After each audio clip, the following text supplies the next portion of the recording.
Congressman Tom Reed joined a handful of government representatives and law enforcement today to further address the next step in their fight against the ongoing opioid issue.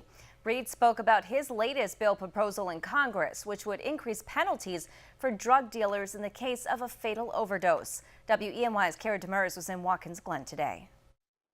Congressman Reed took to the steps of the Schuyler County Courthouse earlier this morning in hopes of rallying support for his latest piece of legislation. Now, that bill is one that, if passed, would allow the possibility of the death penalty for those dealing these deadly drugs.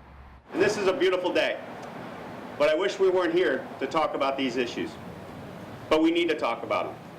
And we don't need to just talk, we need to take action. That action includes the proposal of the Help Insured Lives Are Protected Act. The legislation would enhance the penalties to drug dealers who, often unknown to their victims, lace fentanyl into the drugs that they sell. Under the HELP Act, those linked to fatal overdoses could face life in prison with the possibility of the death penalty. This is a situation, in reality, that needs to make sure that we attack the issues associated with the ravages of addiction.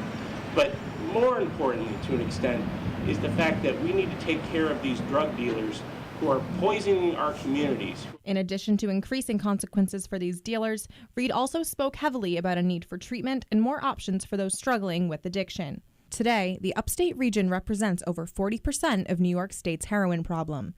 And while the congressman says he understands just how controversial of a bill this may be, he feels it's a necessary step to combat such a severe issue.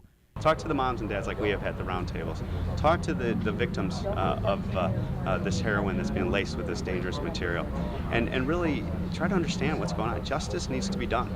And also we need to send a message to the dealers. This is unacceptable. This has to stop. And what we're going to do is do everything we can to make sure that it's done.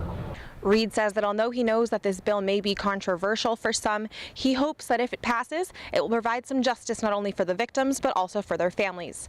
Reporting in Watkins Glen, Kara Demers, WENY News.